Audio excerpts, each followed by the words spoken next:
Hola, ¿cómo están? ¿Sí? ¿Se escucha? ¿Sí? Yo voy a tratar de ser breve, pero también dar un poco una pequeña introducción. Estamos acá junto con Raúl Zurita, Roberto Merino, Mauricio Lectorat, viene Rafael Gumucio y viene además llegando en camino Rodrigo Rojas. Los hemos invitado a ellos para hacer este pequeño despedida, slash homenaje, slash conversación sobre Nicanor Parra. Sabemos todos que Nicanor falleció ayer, que tenía 103 años y que a diferencia de lo que cualquiera de nosotros pudiera pensar, ninguno creía que se iba a morir alguna vez. O sea, yo creo que lo que pasaba en el fondo es que cuando Nicanor Parra cumplió 100 años, todos pensamos que en realidad iba a vivir hasta los 150 y que en realidad estaba congelado en el tiempo tal y como se congelan esos fantasmas o esas figuras que en el fondo están más allá de las edades. Entonces pensamos ayer a pito de la noticia y en relación a la noticia cómo despedirlo, cómo homenajearlo en este lugar, en la universidad, que es una universidad que tiene mucho que ver con él, donde además si ustedes pasaron más abajo, primero la biblioteca que nos acoge lleva su nombre y donde además está colgada esa cruz gigante que dice voy y vuelvo, que me parece que es algo que cobró inclusive especial fuerza la semana pasada cuando vino el Papa. Yo creo que Parra tiene esa clase de actualidad. Pareciera ser que no pasa de moda porque la realidad se encarga de recordarnos lo que él escribía o lo que él trabajaba o lo que él montaba. Entonces hemos querido invitar a algunos amigos, profesores de la escuela que tienen su lectura de Parra, pero también tienen la experiencia de haber estado con Parra, que tienen la particularidad de tener historias de vida distintas relacionadas con Parra y que han sido además todos lectores muy atentos de esa obra y los queríamos conversar hoy día a modo de despedida, a modo de homenaje, a modo de una manera como de recordar y preguntarnos qué significa su obra y por qué nos importa tanto acá en el país, en la universidad, en el presente. Entonces, estamos acá. Yo quería hacer esta pequeña introducción. Voy a hacerles a todos un par de preguntas, pero la idea es que conversemos. No queremos una suerte de despedida grave, yo creo que no queremos una despedida ni una conversación, por lo menos yo no, triste. Creo que Parra es lo contrario a la melancolía, Parra es lo contrario al duelo, Parra es la fiesta dentro del funeral. Entonces yo creo que eso es lo que vamos a hacer ahora. Pero quería para partir despedirlo no con palabras de él o con palabras de él, un fragmento de su traducción del Lear de Shakespeare. Una traducción donde a esta altura del viaje uno nunca supo dónde partía Shakespeare y terminaba Parra. Creo que hay algo ahí que me parece súper importante para pensar. Y este es un fragmento de algo que dice Lear al final. Dice: moriré con la sonrisa en los labios, como un novio ataviado para la boda. Veréis con qué jovialidad. Acérquense, acérquense, soy rey. ¿No lo sabían los señores presentes? Creo que ese epitafio o esas frases de Lear también son frases que Parra escribió hablando de sí mismo, y creo que el Lear puede ser tal vez uno de los grandes libros autobiográficos que hemos leído en mucho tiempo, a pesar de que lo escribió un señor hace varios siglos. Quería partir con eso, quería partir preguntándole a nuestros amigos que están acá, ¿cómo fue su experiencia de leer a Parra? ¿Cuándo lo leyeron por primera vez? ¿Cómo los cambió? ¿Qué sentido tuvo? ¿Lo odiaron? ¿Lo amaron? ¿Qué les produjo? Eso. Partimos, ¿les parece, no? ¿Sí? ¿Quién comienza? ¿Rafa? ¿Roberto? ¿Mauricio? ¿Raúl? ¿Mm? ¿Raúl? ¿Estoy bien?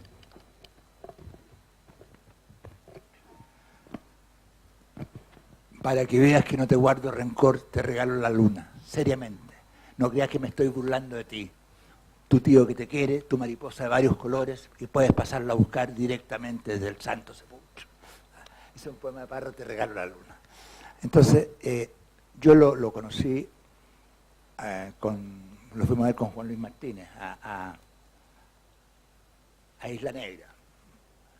Y lo conocí con el Barraco y la Colombina muy chiquitito.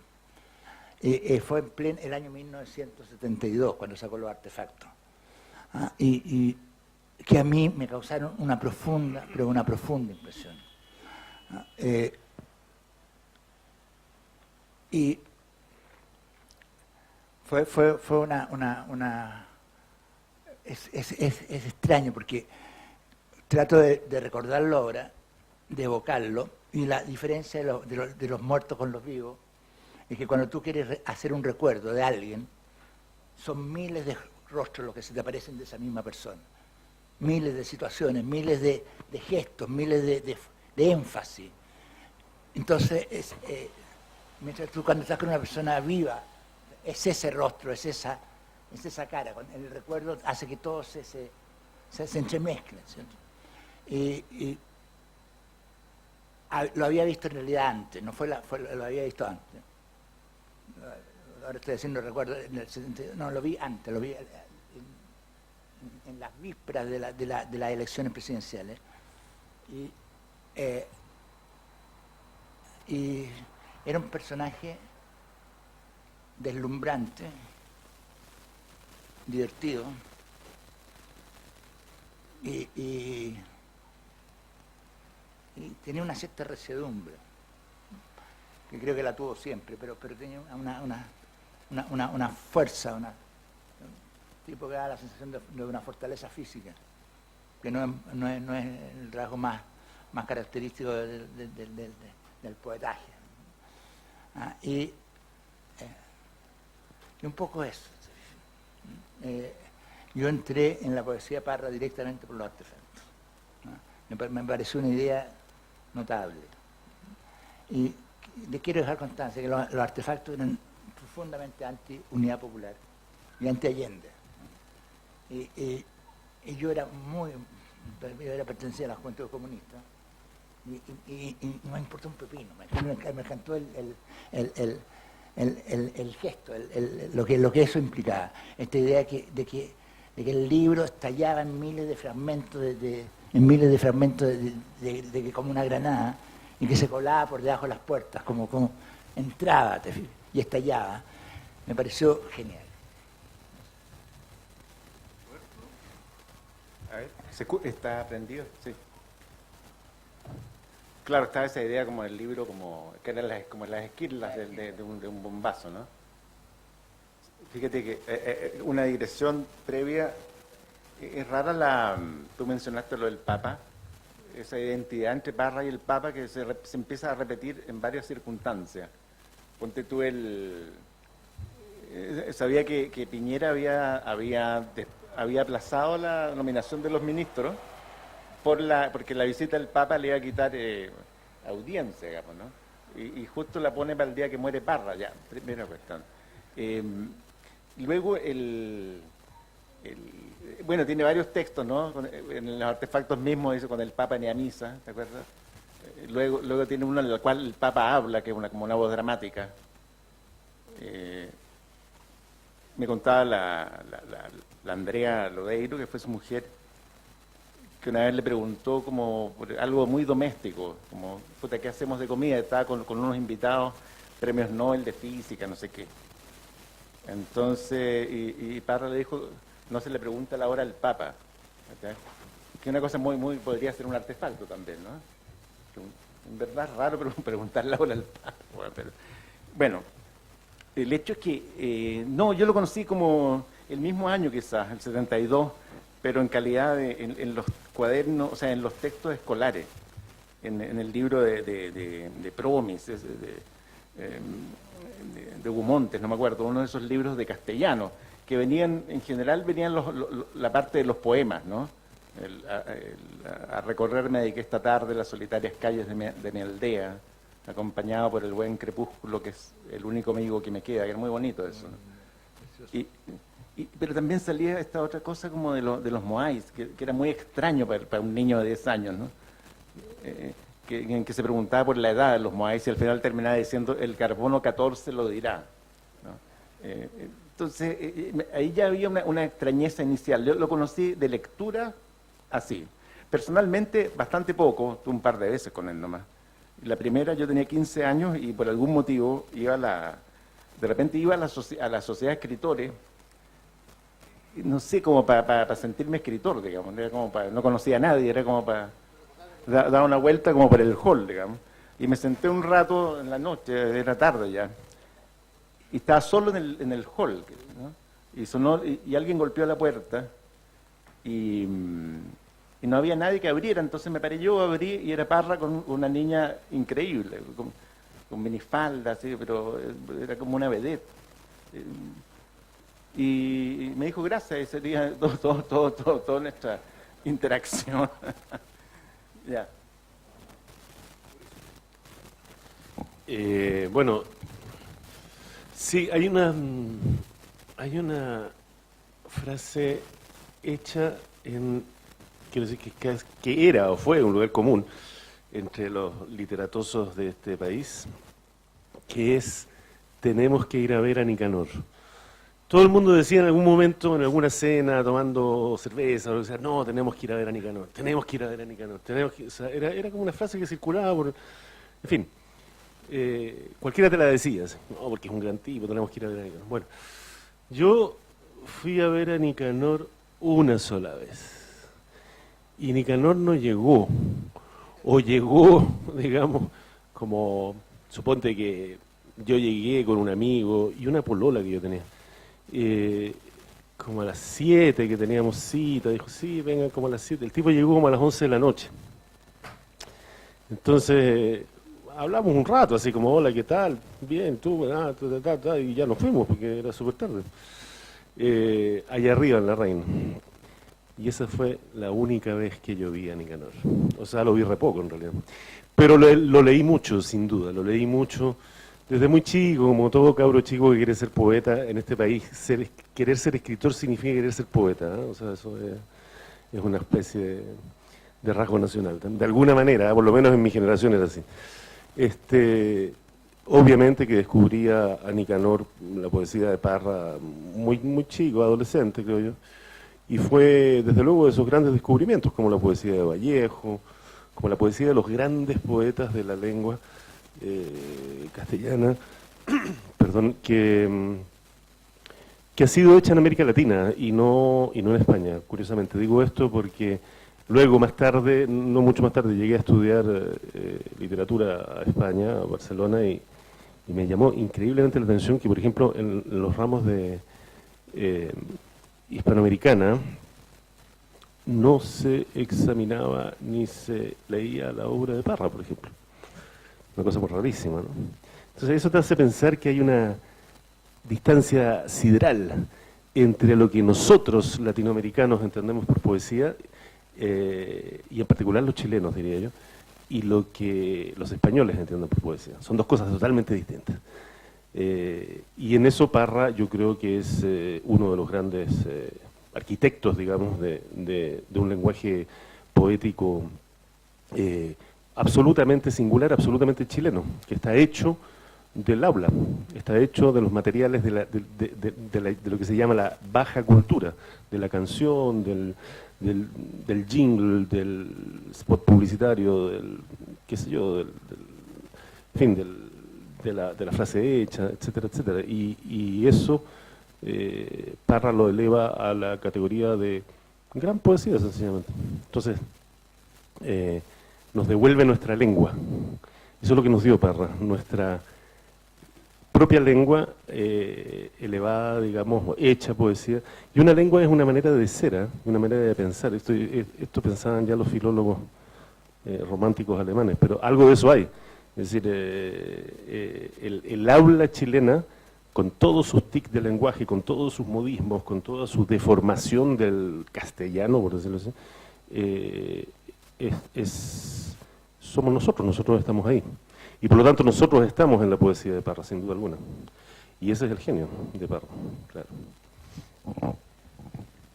Sí, está muy bien que Roberto haya reparado en la relación entre el Papa y Parra. Y este poema famoso, voy a leerlo ahora. Acaban de elegirme Papa, soy el hombre más famoso del mundo. Llegué a la cumbre de la carrera eclesiástica. Ahora puedo morir tranquilo. Los cardenales están molestos conmigo porque no los saludo como antes. Demasiado solemne. Es que soy el Papa, caramba. Mañana a primera hora me traslado a vivir al Vaticano. Tema de mi curso, cómo triunfar en la carrera eclesiástica. Felicitaciones a diestra y siniestra. Todos los diarios del mundo publican mi fotografía a primera página. Algo que no se puede poner en duda. Me veo mucho más joven de lo que soy. Nada que admirarse. Yo desde niño quería ser papa. Trabajé como fiera hasta que se cumplieron mis deseos. Virgen del Perpetuo Socorro, olvidé bendecir a la muchedumbre. Bueno, es verdad que tuvo que esperar que se muriera el papa para... O sea, que se fuera, no se muriera el papa, no se murió, ¿no? Bueno, más o menos como si se hubiese muerto. Que se muriera el papa en Chile, digo bien, para morir él tranquilo y intentar lo que estamos esperando todos, que es la resurrección de Nicanor Parra. Parra no sé si creía mucho en Dios, pero creía mucho en la resurrección. Por eso había inventado todo tipo de ataúdes con técnicas, ataúdes que se abran por dentro, ataúdes con hélice, todo tipo de artilugio para sobrevivir y para resucitar. Estamos esperando que esto suceda. Por eso no es tan raro que estén ahora velando en la catedral, porque quizás era nuestro Papa. Yo, a diferencia de la mayor parte de la gente que está en esta mesa, yo no quería ser poeta y decidí, justamente porque por ser una persona que le gusta llevar la contraria, no serlo. Por lo cual, por supuesto que leía Parra, pero no tuvo una influencia muy fuerte en mi vida. Por lo demás, yo venía de Francia y de manera muy ciútica, quizás yo decía, para tener surrealistas, ya teníamos a Jacques Prévert, no sé, o a Benjamin Pré. Así que no tuvo esa influencia sobre mí y fue un poco al revés. Parra quería ser periodista, eso es lo que la gente no sabe. Parra tenía como gran proyecto, ser poeta era la segunda alternativa, la verdadera era ser columnista. Sobre todo en la época que lo conocí, siempre hubo varias épocas. La época que lo conocí, que fue una feliz coincidencia, Parra estaba obsesionado con ser columnista y sobre todo con ser columnista del Clinic, cosa que era bastante fácil, hubiese podido, pero quería ser columnista del Clinic sin escribir ni una sola columna. Quería en el fondo ser columnista del Clinic a través de uno, o sea, quería que uno escribiera las columnas del Clinic que él no iba a escribir. Y estaba obsesionado con dos cosas, con las columnas, con la opinología, y estaba obsesionado con Diego Portales, y con Zapiola, y con los escritores y los escritores que no son escritores, digamos, que son políticos, escritores, que escribieron en Chile en el siglo XIX, y está obsesionado no por una cosa histórica, sino por el tipo de escritura que ellos poseen. La escritura de Diego Portales, que son cartas, que son más bien cartas sin ningún interés literario, sin ninguna intención literaria, con mucho interés literario, son cartas de insultos, son órdenes, y eso a Nicanor Parra le interesaba mucho.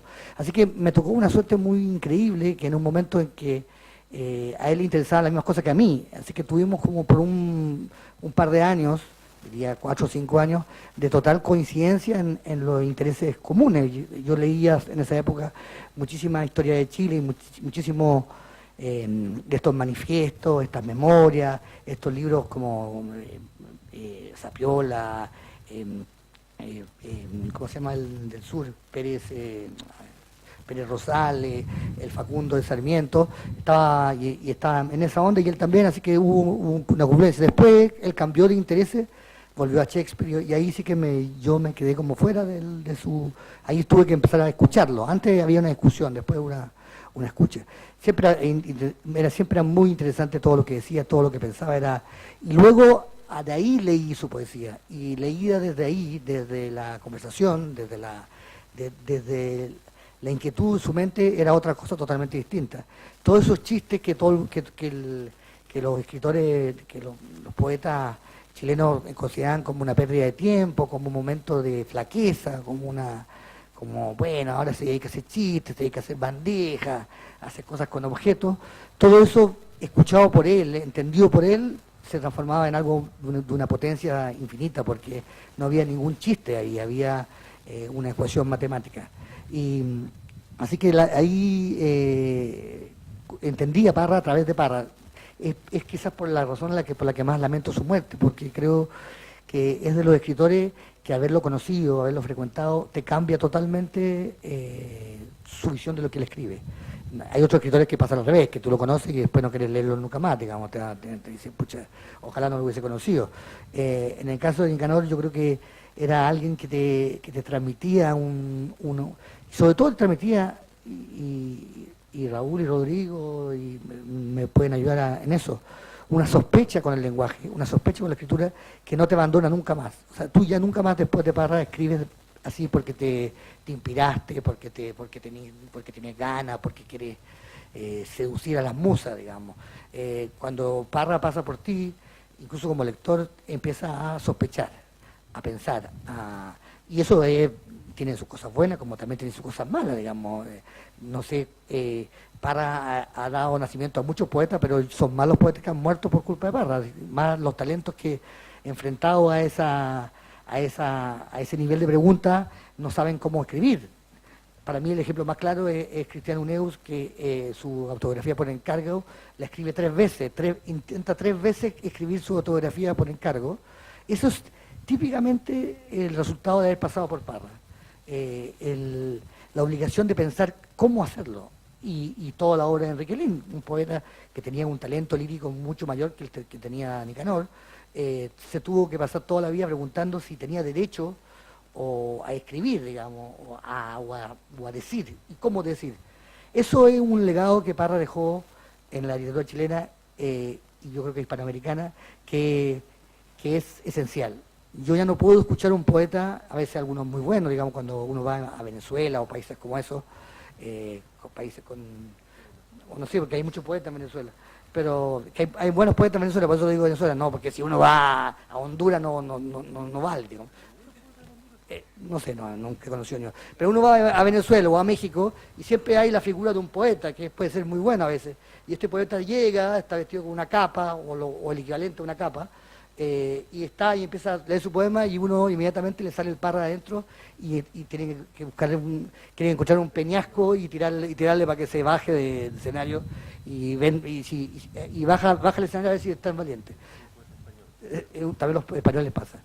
Pero los poetas españoles ni siquiera uno ya yo me voy de la sala nomás. Después del tercer azul me voy. Pero claro, esa evidencia mental yo creo que es muy fuerte. Acaba de llegar Rodrigo, que...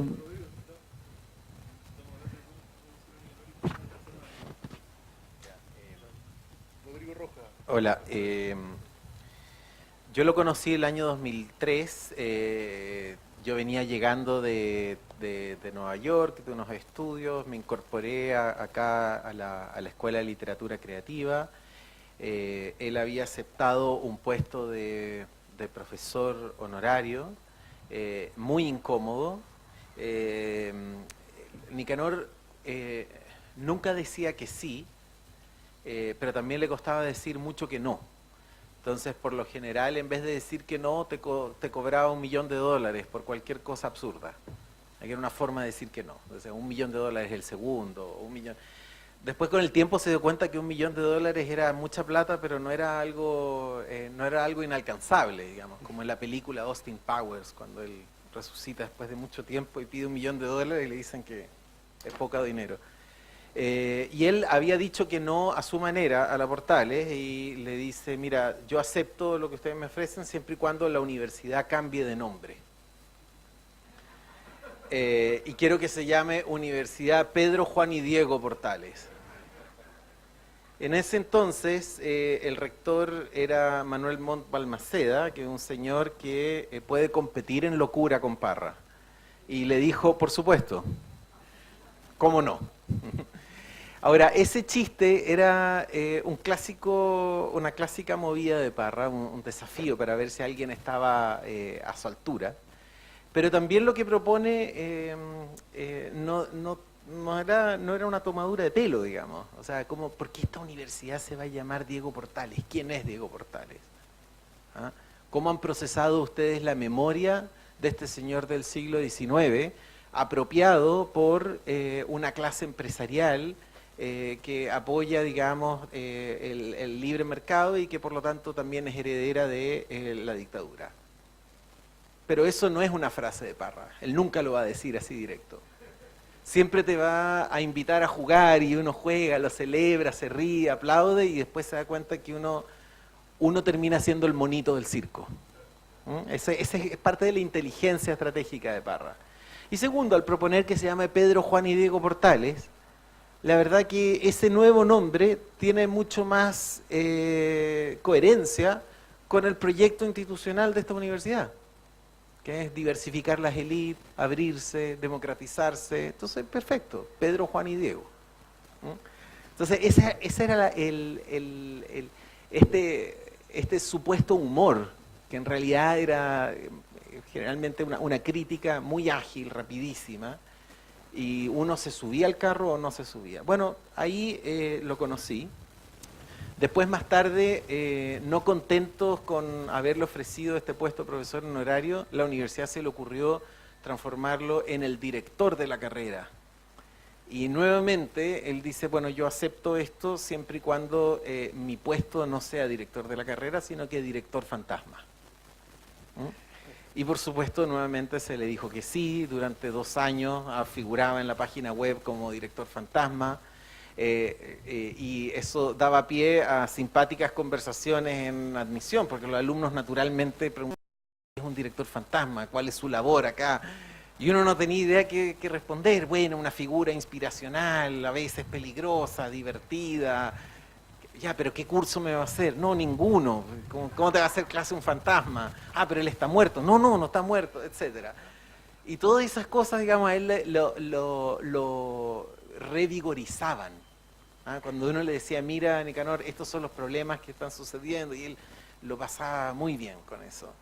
Y claro, en ese entonces él estaba convencido de que Chile era un país de columnistas, y ahí estaba su admiración por el Rafa Gumucio, por el Pato Fernández, por todo tipo, o sea, hasta Hermógenes Pérez de Arce, así, cualquier tipo de columnista, y de ahí empezó a mirar la historia de Chile y se da cuenta que efectivamente todos los pensadores habían dejado columnas, todos los revolucionarios y los reformadores habían propagado sus ideas mediante columnas, todos los reaccionarios y conservadores habían defendido sus ideas mediante columnas, y que Chile había sido fundado al mismo minuto que se fundó un diario, y que la universidad en realidad siempre había estado atrás, pero los diarios eran los que llevaban la vanguardia del pensamiento, los diarios eran los que habían recogido las primeras ideas estéticas. Entonces, perfecto, Chile, país de columnistas, y ese es el minuto que él quería ser periodista, como dice el Rafa. Pero siempre tenía una corriente abajo, que era una corriente shakespeariana, que se dividía en esta admiración por la figura y por el lenguaje de Shakespeare, y como sucede en el universo de Parra, toda admiración comparte espacio con unos deseos irrefrenables de querer derribar ese monumento y esa figura de autoridad. Entonces, cada una de sus insolencias con Shakespeare era también su forma de expresar admiración. En ese entonces él estaba con mucha energía. De hecho, uno se sentía bastante mal porque era una persona que tenía una memoria mucho mejor que uno,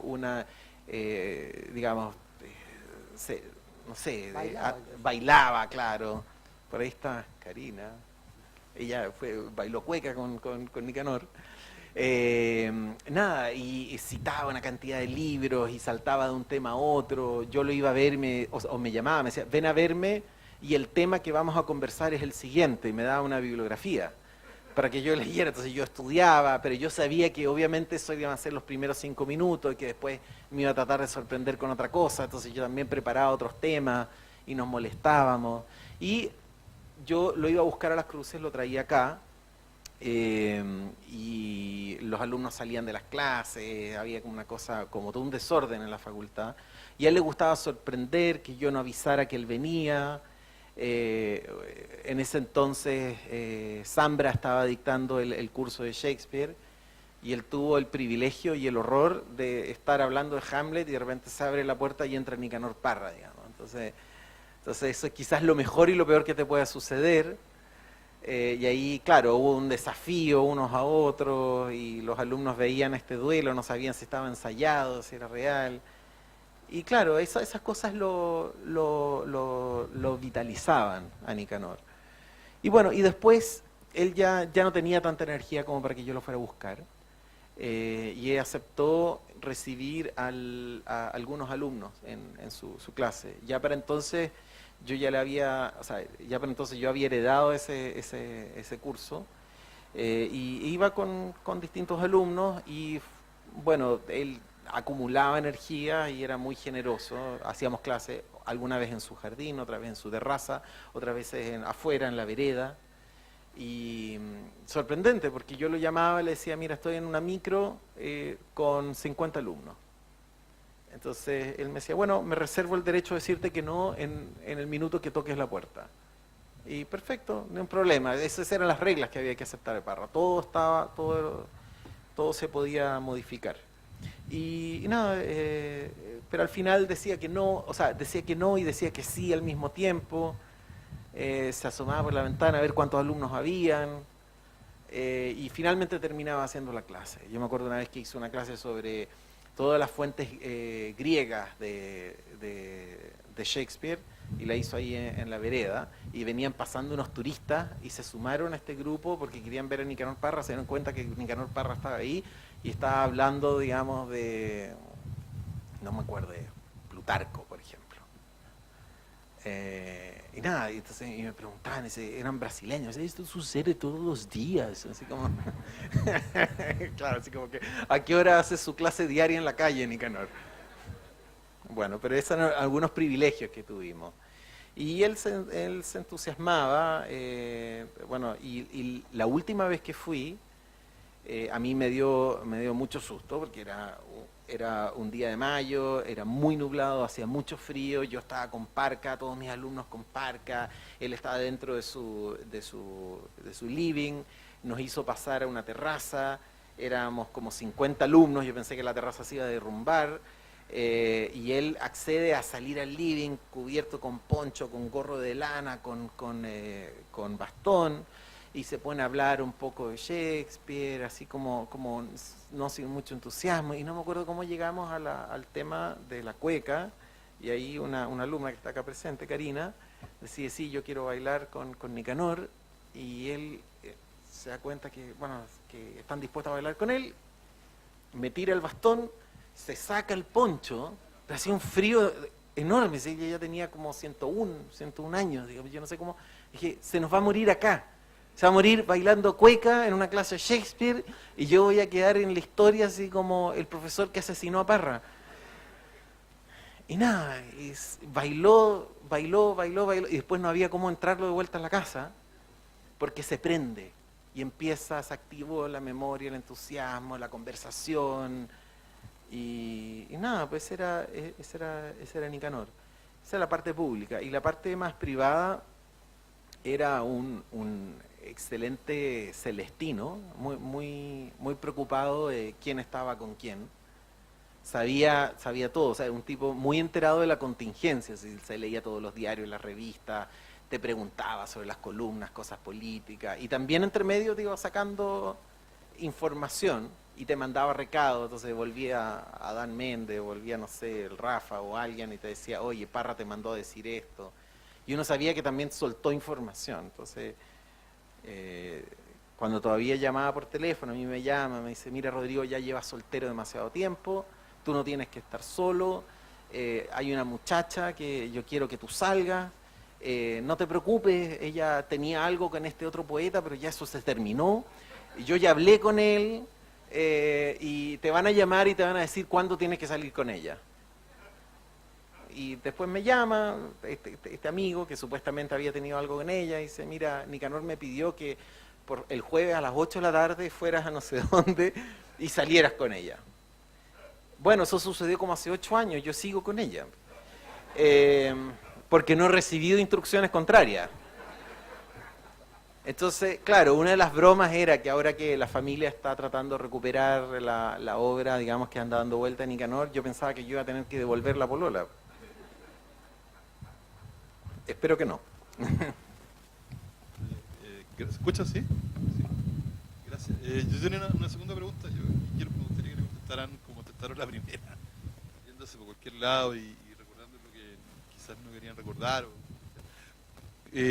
¿Cómo leyeron a Parra? Porque estamos hablando y lo digo en términos muy personales, se trata de una obra que tiene, no sé, 70, 80 años, que fue cambiando, que dio varias vueltas, y en ese contexto también está como la pregunta de cómo llevarse con esa obra que en el fondo es tan múltiple, es tan grande, que a veces uno tiene sus momentos donde le parece horrible, le parece a otros maravillosa. ¿Con qué se quedan? ¿Cómo fue ese proceso? ¿Qué les gusta, qué no les gusta? ¿Dónde quisieron tirar los libros por la ventana? ¿Cuáles guardaron? ¿Cómo fue eso? Porque si fuera un poeta de una sola línea o una obra menor, pero estamos hablando de algo que recorre todo el siglo XX o gran parte del siglo XX y que va cambiando y va mutando una y otra vez porque está discutiendo con esos presentes sucesivos. ¿Rafa?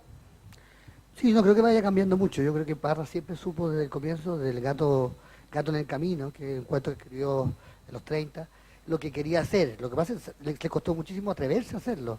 Era alguien con mucho sentido común.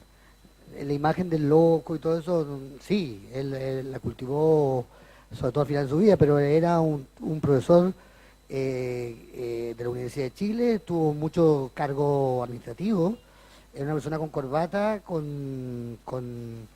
y tú le podías hablar de propiedades, le podías hablar de trabajo, le podías hablar de contrato, y no era una conversación que no tenía, o sea, odiaba el poeta volado y la voladura, y si uno le hablaba de la inspiración o del amor, de todas esas cuestiones, se acababa. De hecho, esto no sé si lo puedo revelar, pero Neil Beans, el famoso, el mayor de los estudiosos de Parra, llegó de Valdivia contando que se había enamorado de una mujer y habían rayado unos poemas en una pared, unos poemas de amor, y le dijo, aquí tú te vas de aquí, de mi casa, y a alojar, y tenían que pasar varios, y se tuvo que ir, y tuvo que pedirle disculpas por hablar de amor y de poesía, y mezclar esas dos cosas, digamos.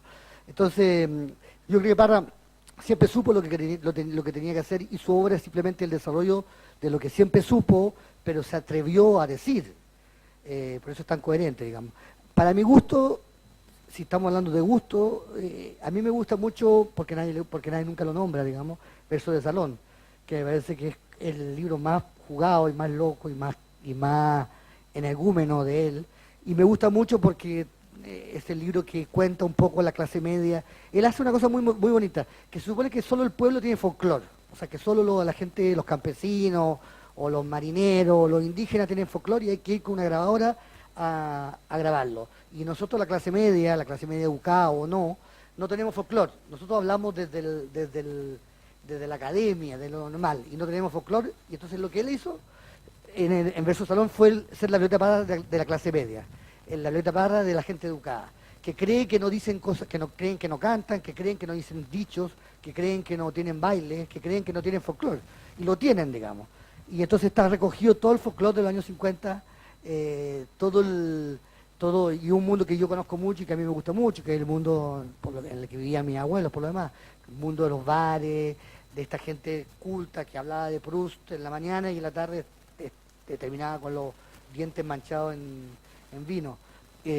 Singularmente era el primero que se retiraba de esta fiesta, o sea, él no iba hasta el final de la fiesta, pero contaba lo que los otros no contaban. Los otros consideraban que subía, no sé, Luis Oyarzún, que era una persona que hablaba de temas importantes y que era un gran intelectual, en la noche hablaba, bueno, digamos, frases, y según Parra, con toda lucidez, dijo, el Oyarzún importante ese, el de la noche, no el del día. El del día es un intelectual menor de América Latina, el de la noche es un grande.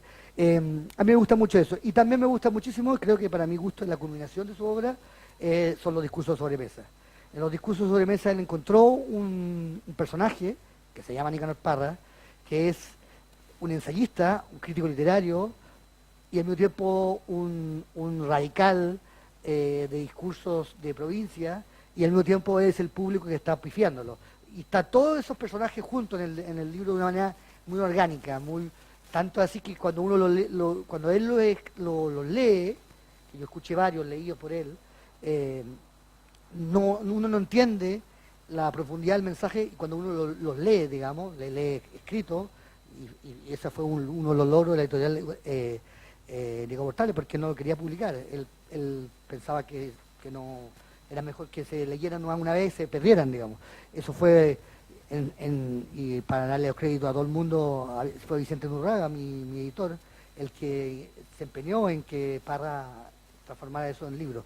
Para mi gusto ahí culmina Parra en todas las vertientes, digamos, el cómico, el ensayista, el pensador y el anti y el energúmeno. Están todos en ese libro que me gusta mucho.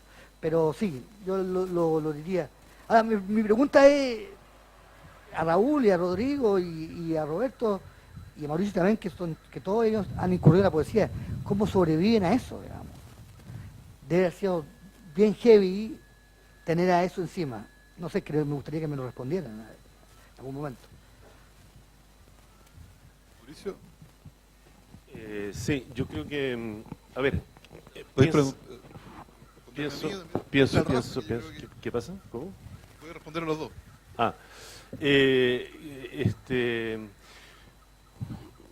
A ver, yo creo que sí, Rafael ha dicho una frase muy acertada, que es que este folclore de la clase media, dice él.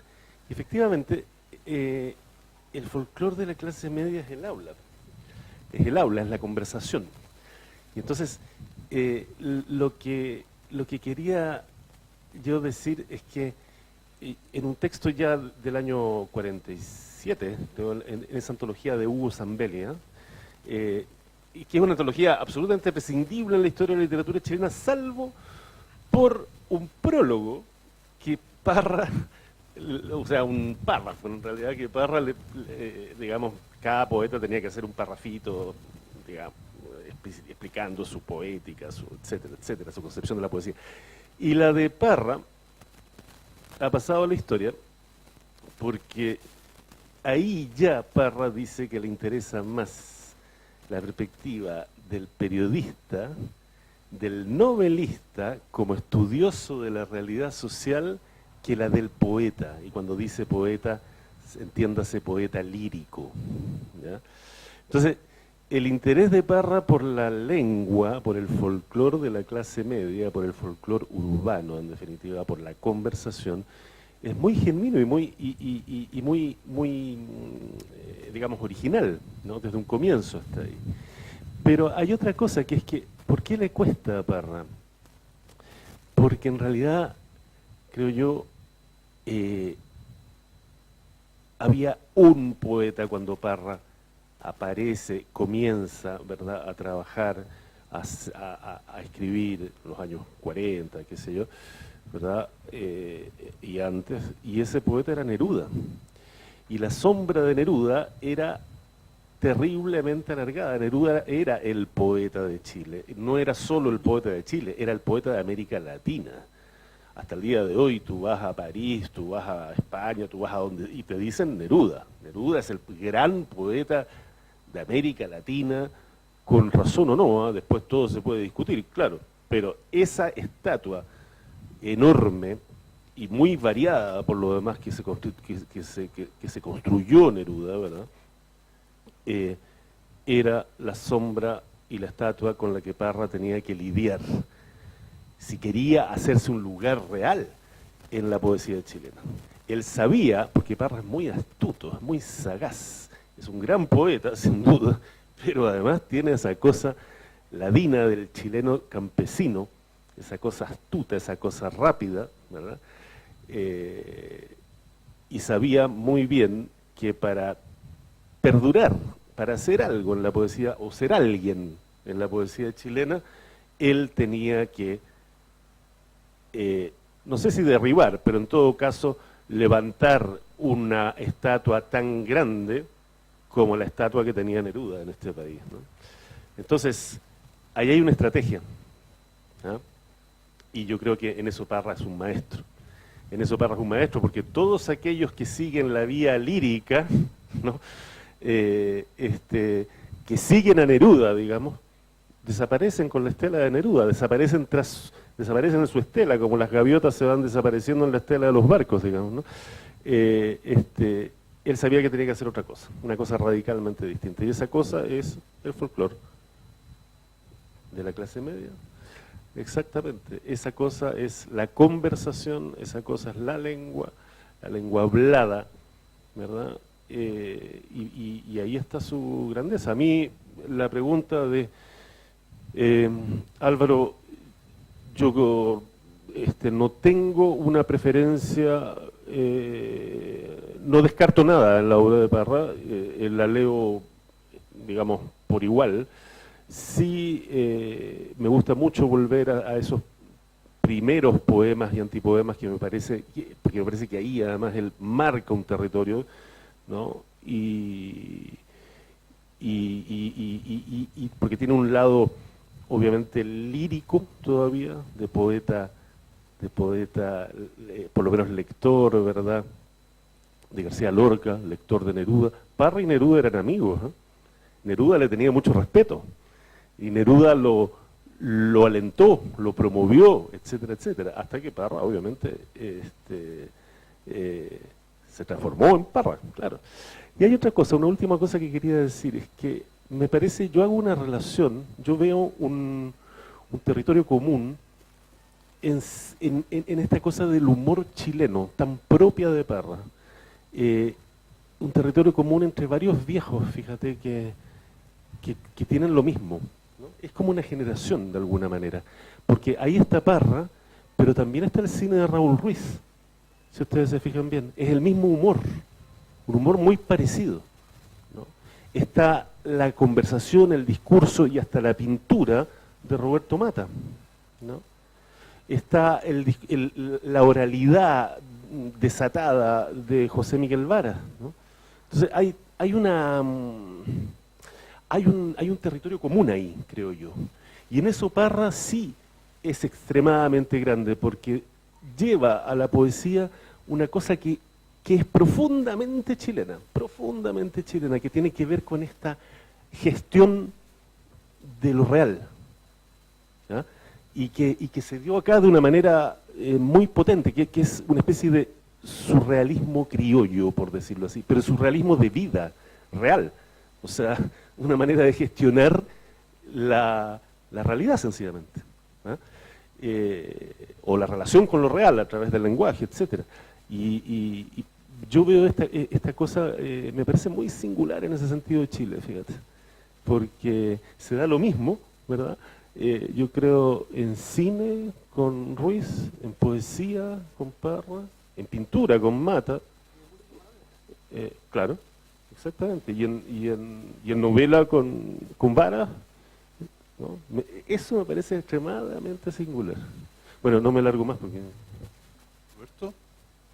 Ah, sí, no sé qué pregunta, la de Rafael. Lo mismo. Ya,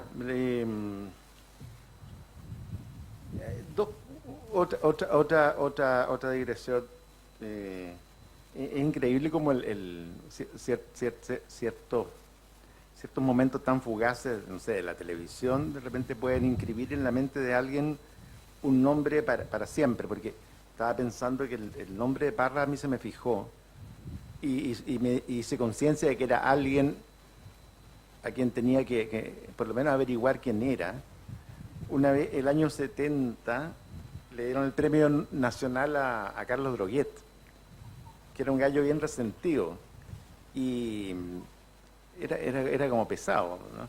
Y la cosa es que yo tenía 8 años, claro, estaba viendo esto, y el entrevistador le hace mención de que el año anterior le habían dado el premio nacional a Parra, y le dice, bueno, el año anterior Nicanor Parra estuvo sentado en este mismo asiento, y Droguet dice, sí, espero que hayan desinfectado el asiento.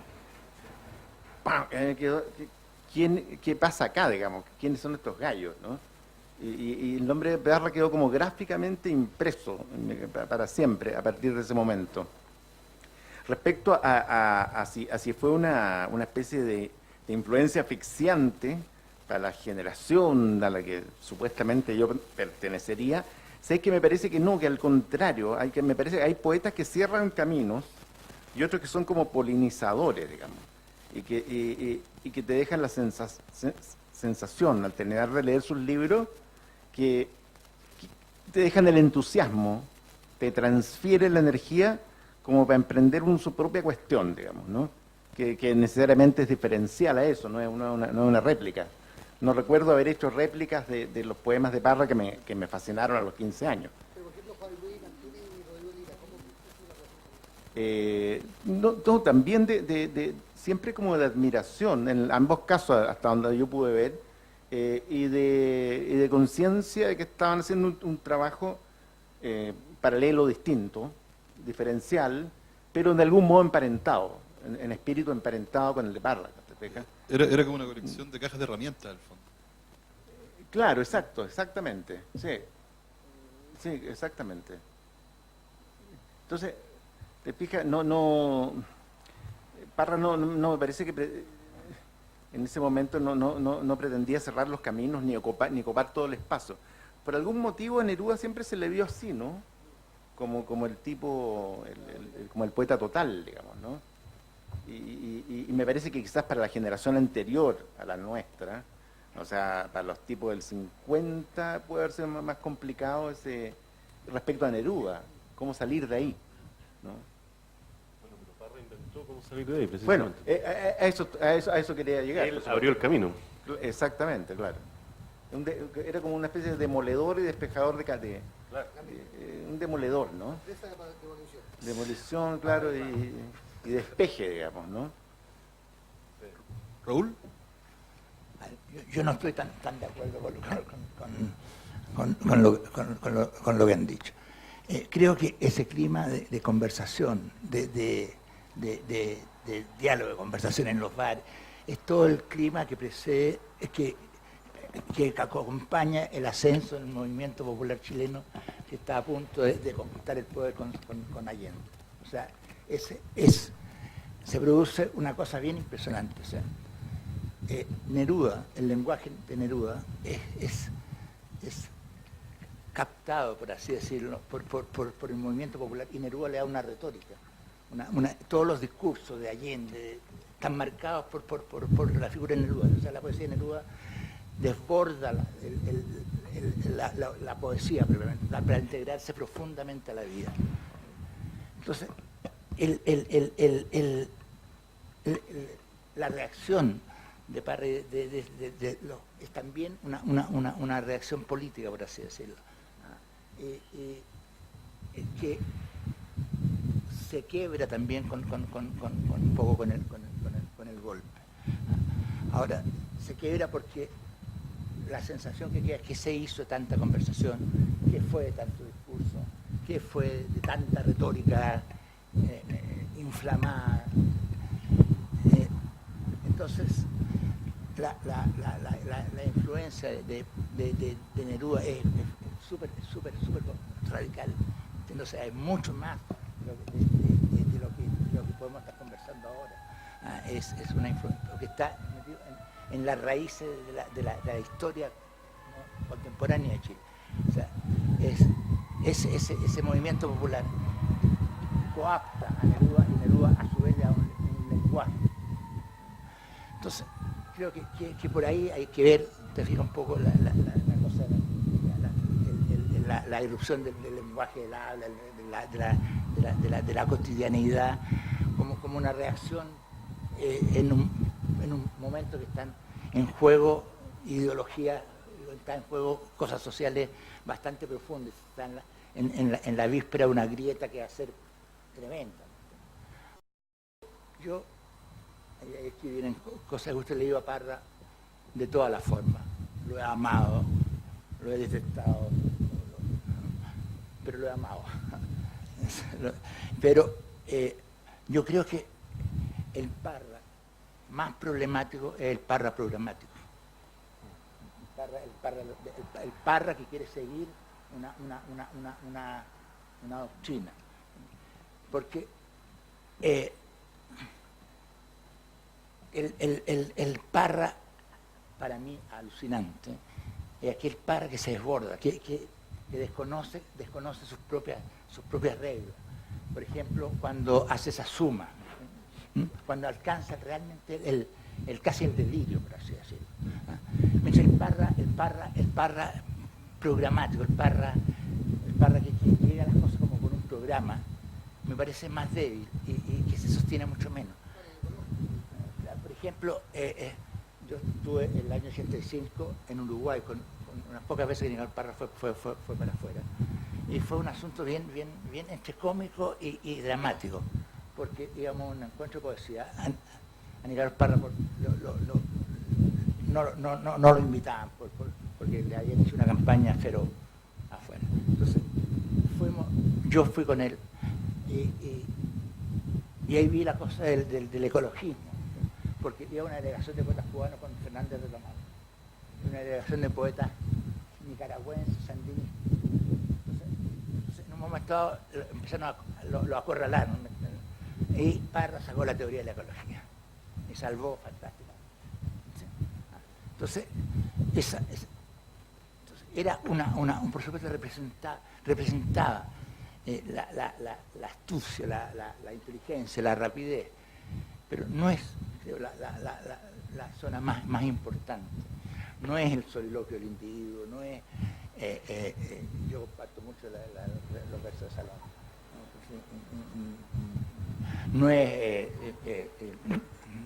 Lázaro, no te levantes de tu tumba, no es la historia de un ataúd, no es lo que podemos llamar la gran poesía de Nicanor Parra.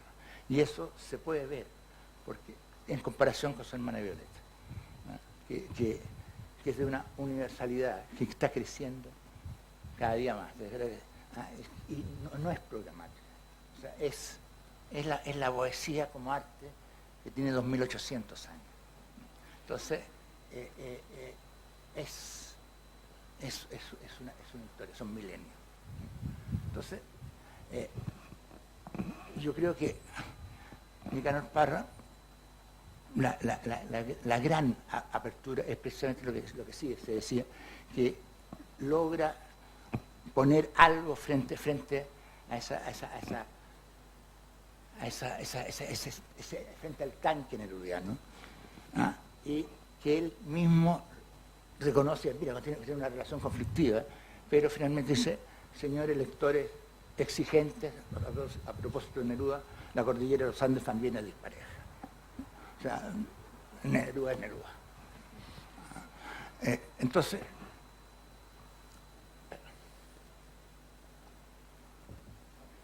y Parra, muy centrado en sí mismo, lo que es bastante común entre los artistas, así que no hay nada de que espantarse. Hacía un poema y decía, yo me paso la mano por la nuca y me voy a charlar con los espíritus. Yo no sé qué se puede hacer después de esto. Era la típica que terminaba de leerlo alguna cosa, yo no sé qué se... Entonces yo, en representación, no de mi criámelo, sino del poeterío, decía, eso no lo sabes tú, eso lo sabemos, eso lo sé yo, ¿entiendes? O sea, porque nadie puede pretender agotar. Creo que Parra es, cuando Parra es Parra, no se rompen los manifiestos, se rompe y entra a ser parte de la historia de la gran poesía. No sé si toda la obra de Parra tiene la misma calidad, la misma locura, pero sin él es inexplicable todo lo bueno y todo lo malo que pasa después. Creo que la famosa frase de Parra, los poetas bajaron del Olimpo, los poetas son seres comunes y corrientes, trabajan con herramientas, ¿no? O sea, ok, está bien, bajaron del Olimpo, ya se llevan sus buenas vacaciones se comieron su buena farra, se lo comieron todo, ahora al Olimpo de nuevo a trabajar. ¿Ah? Entonces, quiero decirles que la receta de Parra es buena para Nicanor Parra. Rodrigo. Bueno, yo creo que Chile es un país muy difícil para ser poeta. O sea, es verdad que existen muchos poetas, etcétera, pero es un país muy difícil porque hay voces muy fuertes y las voces que permanecen en la memoria histórica son pocas y a veces son seleccionadas de manera injusta y por lo general son interpretadas de manera totalizante, de acuerdo también al programa estético de cada uno de los poetas. O sea, un Pablo de Roca, un Pablo Neruda, un Vicente Huidobro, eran personas que con un proyecto estético totalizante, querían copar el campo completo, querían crear escuela, querían afectar el resto de las artes, y en ese sentido yo los leo de manera sofocante. Entonces, claro, uno tiende a pensar que la antipoesía es de alguna manera dialéctica, y se opone a todas estas formas autoritarias, creando, digamos, una fuerza contraria, y la lógica nos lleva a pensar que después de eso debería venir una especie de síntesis. Pero no es así. La antipoesía, a mi juicio, no es dialéctica, sí se opone a la autoridad, pero lo que hace no es generar una estatua alternativa, un monumento alterno, sino que lo que hace es quebrar un campo, abrir fisuras, y esas fisuras están ahí para ser habitadas por otros poetas. Eso yo creo que es, como en grandes rasgos, el proyecto de Nicanor y las consecuencias. Una cosa distinta es qué es lo que le pasa a uno como individuo cuando se acerca a la figura de Nicanor. Él es una persona muy fuerte. Este ánimo totalizante que él combate también está presente en su persona, si él no lo logra erradicar de sí mismo, y se expresa justamente en la frase que acaba de decir Raúl, o sea, ¿qué se puede hacer después de esto? Siempre te está reforzando el mensaje que después de esto ya no hay poesía, o sea, mejor sabe que empaque sus cosas y vaya a vender seguros o vaya a trabajar en ISAPRE, porque ¿para qué va a ser poeta? Y él, por supuesto, cierra la puerta y se queda como último morador de esa casa. O sea, los poetas bajaron del Olimpo, pero el Olimpo le queda para él. Esa era la sensación que uno tenía personalmente. Pero bueno, esas son cosas humanas, son las mezquindades que todos tienen. Yo seguramente también soy un pelotudo, digamos, cuando estoy cerca de gente y doy mucho material para que me pelen, digamos. Pero es distinto como el proyecto poético de él como persona. Entonces sí, estar al lado de él mucho tiempo es fascinante. Sus conversaciones eran a veces delirantes, siempre te obligaba a tener una nueva perspectiva, te estaba desafiando, uno sí se sentía muy vivo, pero también era sumamente castrador en términos creativos. Ahora, pero sin embargo, gente que tomó su obra, no a él como persona, y se instaló en esas fisuras de las cuales yo me refería, lograron hacer obras maravillosas. O sea, ya acaban de citar a Juan Luis Martínez, a Rodrigo Lira, y yo creo que, por ejemplo, estas voces como la de Cristo del Elqui, o voces, digamos, con parlamentos más cortos, como especies de monólogos dramáticos que están dentro de su poesía en obra gruesa, también estas voces que se escuchan en versos de salón, incluso, digamos, la desilusión amorosa en canciones rusas, yo también las veo, digamos, en estos sujetos dislocados que aparecen también en la obra de Raúl. Pero el programa de Raúl se enamora de nuevo de la épica y la resitúa, y se hace cargo todo el siglo XX de la desilusión. Y Nicanor, bueno, a Nicanor le corresponde un lugar en la historia que tiene que ver con la desilusión y la desconfianza científica en torno al lenguaje. Entonces, yo estoy de acuerdo con Raúl. Neruda de alguna manera le da una retórica a una épica social, pero también copa las posibilidades de lo bello. Es decir, lo bello en términos lingüísticos se tiene que expresar de esta manera, las frases se arman de esta manera, las imágenes son de esta manera. Y Nicanor sospecha de lo bello.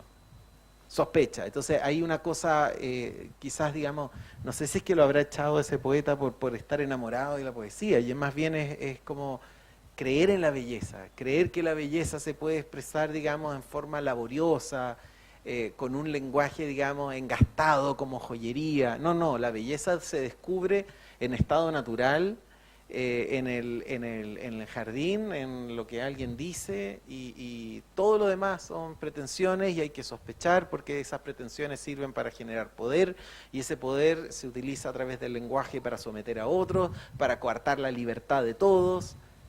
Y bueno, y ahí está, digamos, su propuesta de libertad tan extrema que lo enemista con el mundo binario de la Guerra Fría.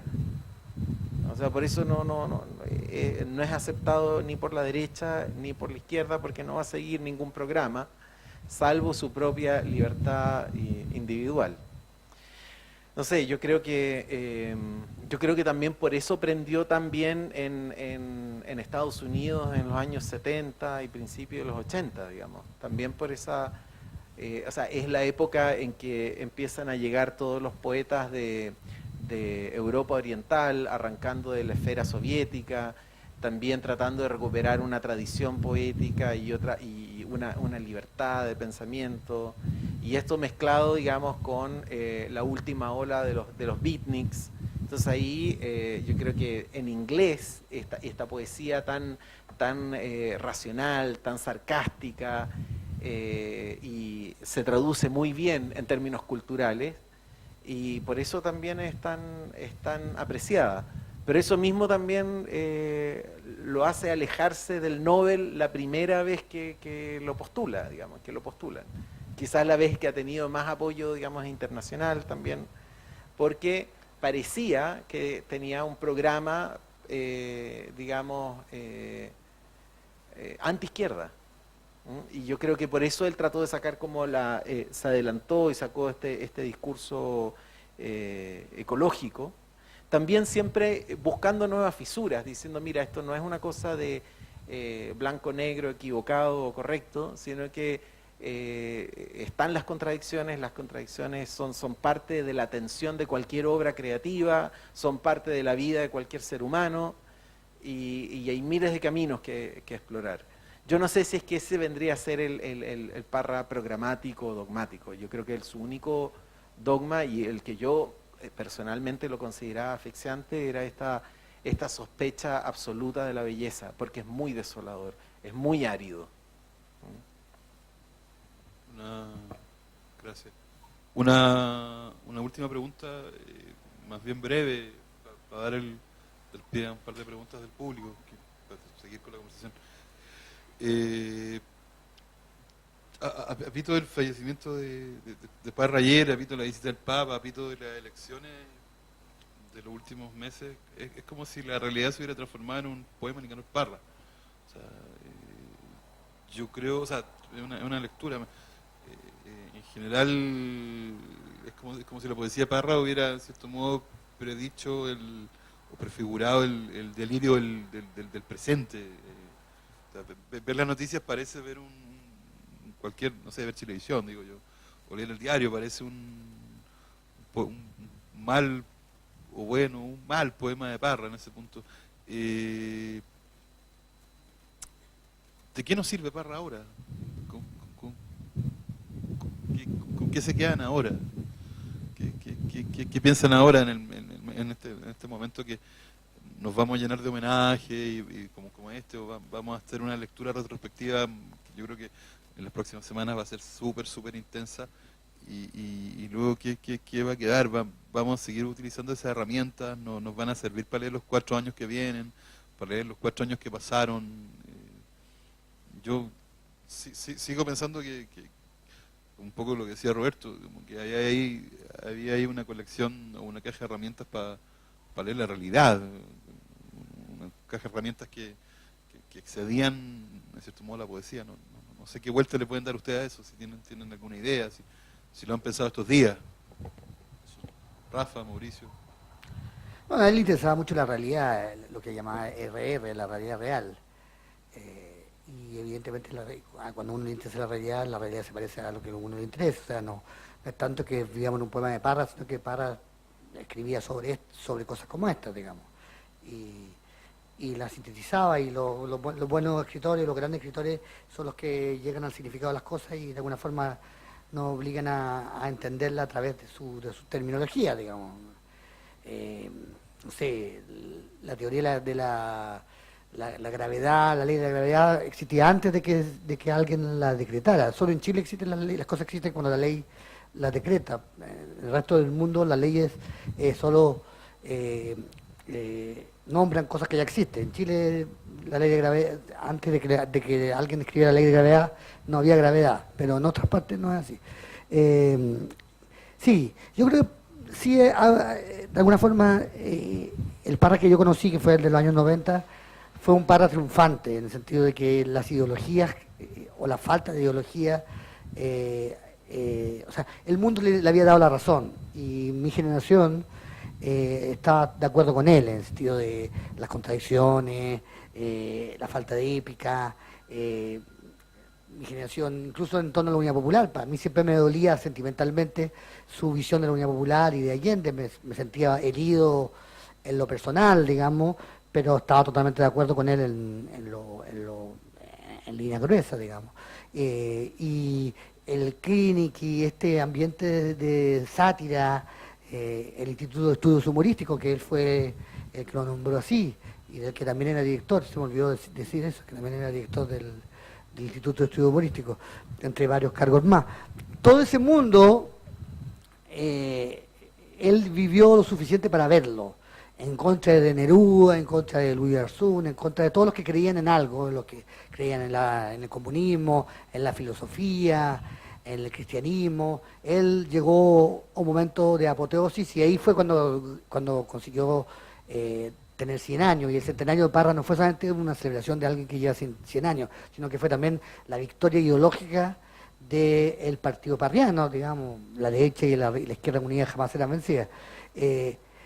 Eso ya no va a ser así. Yo creo que estamos él murió justo antes de que el mundo antiparriano, digamos, el mundo de las creencias, de los fanatismos, de la ideología, de las épicas también, del hombre mejor, del mundo mejor, está volviendo, digamos. Yo siento con mucha fuerza, y tiene cosas buenas y tiene cosas malas. Para gente como yo casi todo es malo, porque ya estoy demasiado viejo para creer que el hombre nuevo y el hombre va a mejorar, y sobre todo el macho va a mejorar de su enfermedad de ser macho. Yo como Parra y como Shakespeare no considero que el hombre sea algo mejorable, porque para mí es inmejorable.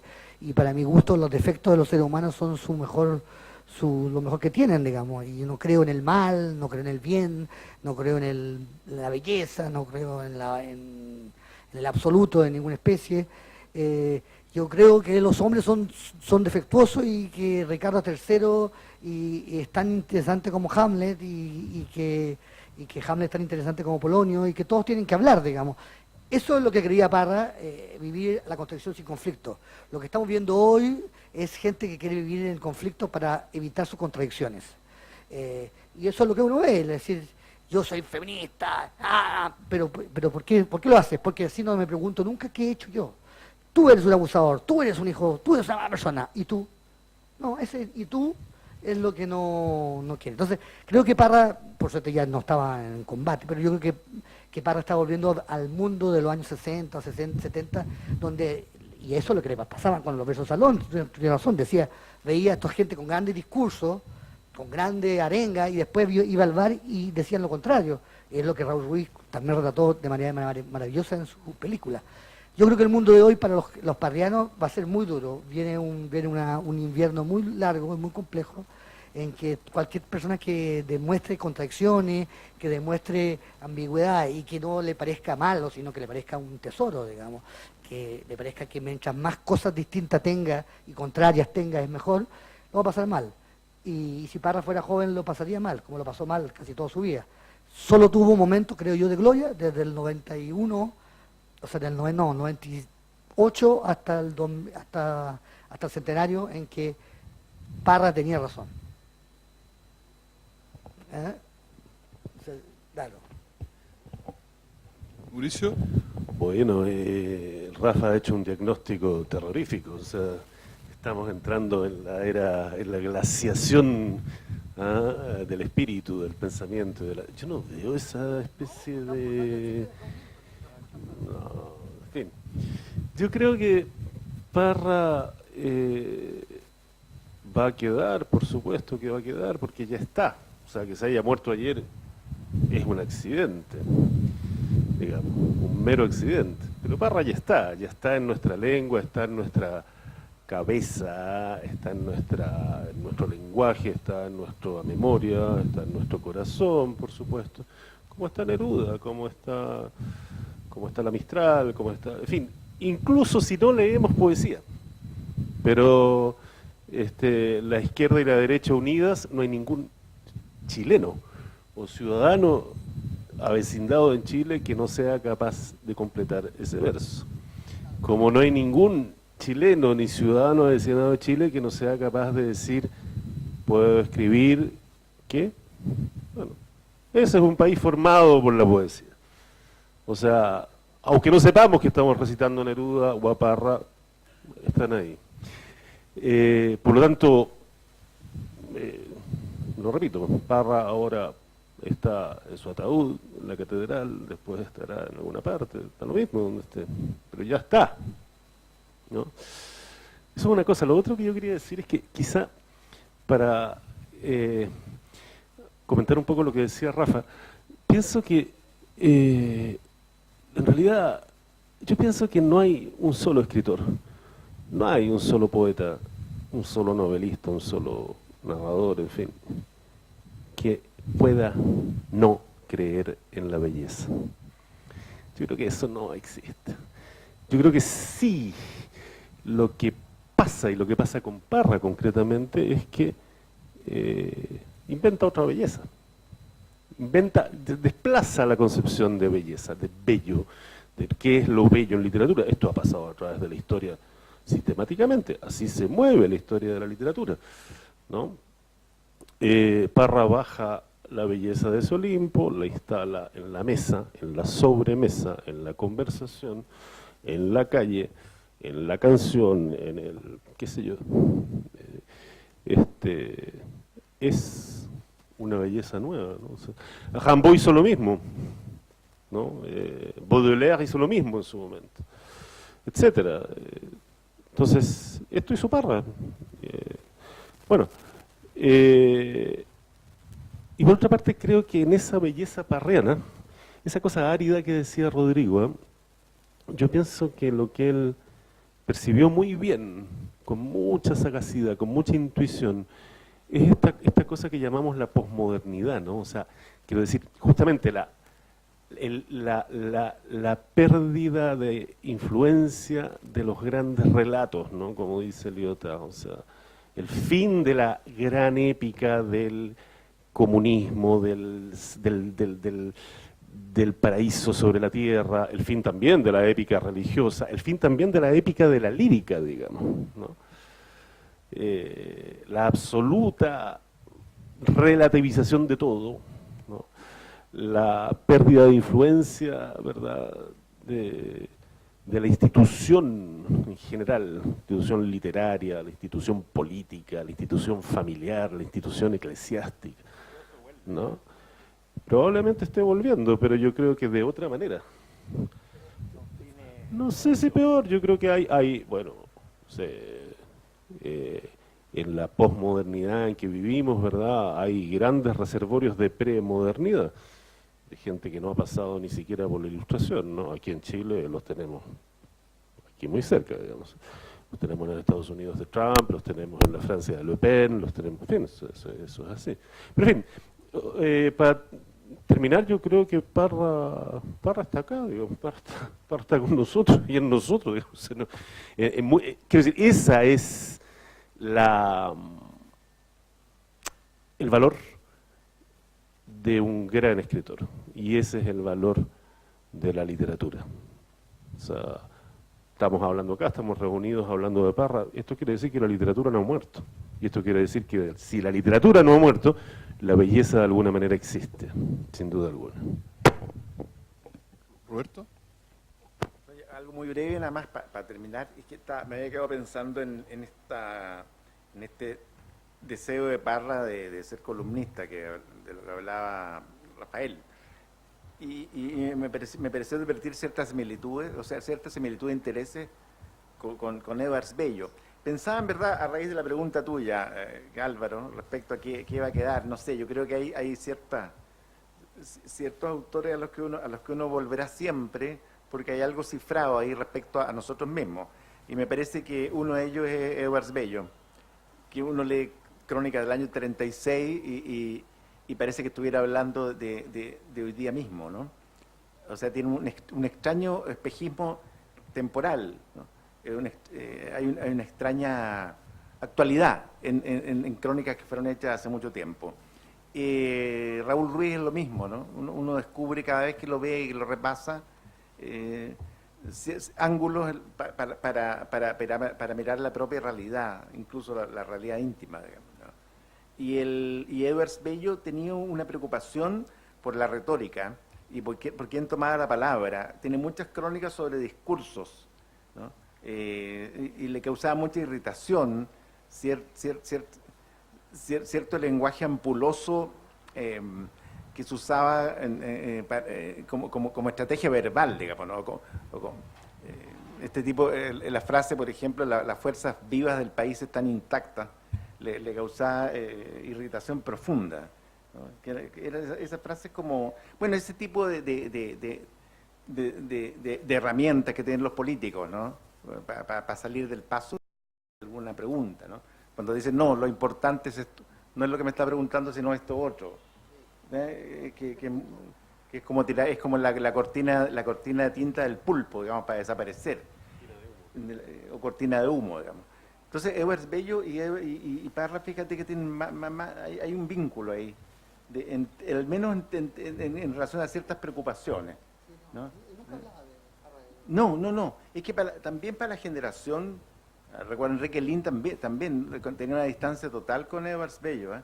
Eran como había quedado como en el pliegue de la generación anterior, en el mundo, digamos, que descartado. Sí, eso nomás, para no alargar la cosa. Raúl. Yo creo que la obra de Parra es una enorme lección. Es una lección de no resignarse frente a los discursos que se pretenden como absolutos. No resignarse frente a las trampas de lo que se llama el sentido común, e incluso apelando al sentido común. Parra planteó una idea tan absoluta, una visión tan acabada, que es tanto o más rotunda, más que la visión de un Neruda o Pablo de Roma. En la antipoesía, como proyecto estético, como proyecto poético, como proyecto de interpretación del mundo, es absoluto. Y hay que leer para eso esa maravilla que se llama Soliloquio del Individuo, que es el canto general, pero al revés. Pero lo que es al revés es también es tan canto general precisamente porque es el revés del canto general. Entonces, yo creo que la gran lección es precisamente, Mauricio, es no resignarse frente al discurso mayoritario que te dice los proyectos totales se acabaron. O sea, inmediatamente yo escucho se acabaron los grandes, los metal. ¿Y por qué se acabaron? no será más necesario que nunca, precisamente levantar los grandes nuevos relatos. Por lo menos tener el sueño de hacerlo. Levantar de nuevo las grandes visiones totalizantes. Porque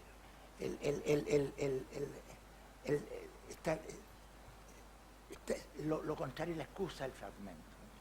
La excusa del fragmento que te impide el verdadero desafío. El desafío es que puede salir hecho pedazo. Pero fue el mismo desafío de James Joyce haciendo el Finnegan's Wake. O sea, jugársela aunque nada ni nadie te pueda garantizar que al final del camino, si estuviste equivocado, si te equivocaste y arruinaste por lo tanto tu vida, nada te puede garantizar que habrá un rinconcito tibio en el universo donde puedas echarte tranquilo y pasar los últimos días de tu vejez. O sea, entonces creo que la lección de Parra es precisamente el enfrentar el desafío. Se tomó la forma de Neruda, pero Neruda también es una idea, ¿me entiendes? O sea, pero el arrojo, el lanzarse sin tomar resguardo. Porque Parra claro que tomaba resguardo. Enrique Lin decía que mientras le decía a ellos abandónenlo todo por la poesía, él se compraba la casa en la Reina, ¿me entiendes? O sea, claro que, pero en su actitud, en su parada, por así decirlo, toman todos los riesgos del mundo. Y riesgos que fueron reales. O sea, Parra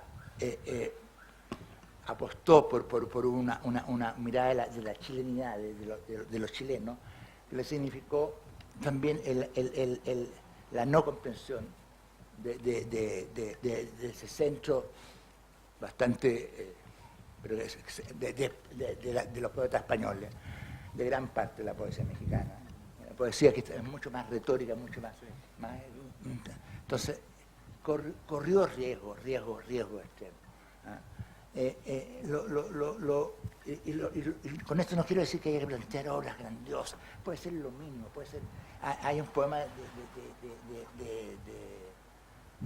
de Ungaretti: hoy es todavía ayer y yo no quiero que sea también mañana. Ese es un universo, es absoluto, pero no resignarse frente a los discursos que empiezan a ser mayoritarios y que vienen de otra parte, que vienen de Foucault, de esa lectura que te interpretan, te fijas, o sea, donde la poesía, donde el arte no es la primera voz, sino que la interpretación de una voz, de un cierto voz popular. Eso. Rodrigo.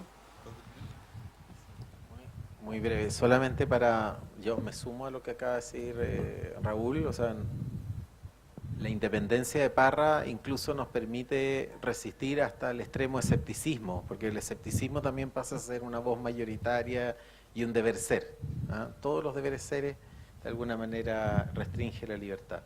Pero yo recuerdo conversando con él hace muchos años, todavía estaba la guerra en Irak y estaba George Bush y estaba bombardeando y ya se sabía que las armas de destrucción masiva no existían y él seguía insistiendo ahí con la guerra y él me decía, se burlaba un poco, decía, todo este proyecto del comunismo, del hombre nuevo, para llegar a este punto donde hemos vuelto al primer hombre, al hombre de las cavernas. Entonces él tenía una visión no apocalíptica, sino cíclica de la historia que habíamos empezado de nuevo. Y eso también da cabida a nuevas épicas, digamos. Y lo que yo rescato y con lo que yo me quedo de Nicanor es principalmente es que todos los registros del lenguaje caben dentro de la poesía. No hay nada que deje de ser un material con el cual se pueda trabajar en el poema. Incluso, sobre todo los clichés y las frases hechas, el lenguaje de la calle y el altísimo lenguaje, digamos, filosófico, el lenguaje, los clichés periodísticos, la frase hecha de los políticos, todo es cancha, todo sirve. Y eso es una libertad, digamos, que yo se la agradezco a Parra. Y una última anécdota, él trajo una vez a mi oficina este objeto, que es la pelela, la basinica, con el cartel que dice La Última Cena. Y yo tenía un plinto y lo puse afuera de mi oficina. Y a los 2 días desapareció la basinica. Entonces digo, Nicanor, se han robado tu obra, pero solamente la mitad, la parte de la basinica. Entonces, anda a la ferretería y cómprate una nueva. Vale 600 pesos. Y importa el color, da lo mismo. Entonces, yo fui, puse de nuevo la basinica. Y el otro día se habían robado el cartelito. Entonces digo, Nicanor, no está el cartel. Ay, pero imita tú mi letra. O sea, haz el cartel. Digamos. Y si no me sale, da lo mismo. Y un día se robaron las 2 cosas juntas, digamos. Entonces me dije, bueno, tú ya sabes qué tienes que hacer, digamos. Y ese desprendimiento me gustó, porque es como la no fetichización de la obra, justamente en una obra compuesta que era de objetos, digamos, de objetos hallados, ¿no? Entonces uno se pregunta, ¿dónde está la obra? ¿Dónde está la poesía? Quizás en la conversación telefónica. Ahí estaba. Gracias. Tenemos espacio para un par de preguntas. Estamos contra el tiempo. Si alguien tiene algo que plantear, algo que decir.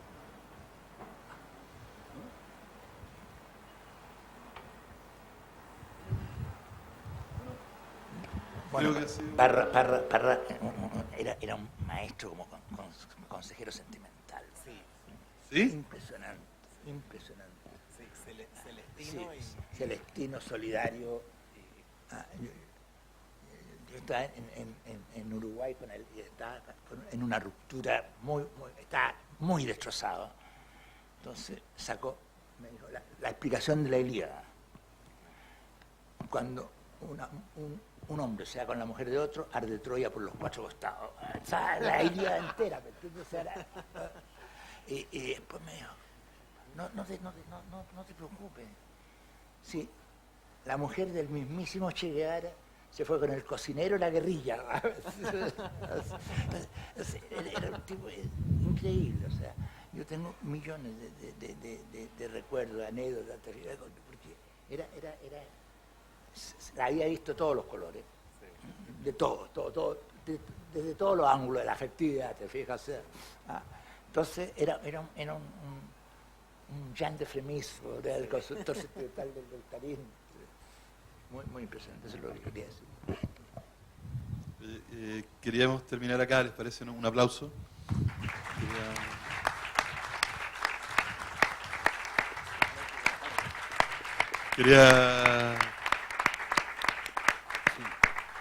Quería agradecerle a Rodrigo, Raúl, Roberto, Mauricio y Rafael la buena voluntad de que estuvieran acá y hubieran compartido recuerdos, anécdotas, contradicciones, teorías, y creo que es una bella manera, a pesar de que hablamos de la belleza, una bella manera de despedir a Parra, por lo menos acá, en el espíritu de lo que hacía él y lo que hacemos nosotros. Eso, muchas gracias por venir, sé que es un horario rarísimo, pero gracias por llenar esta terraza.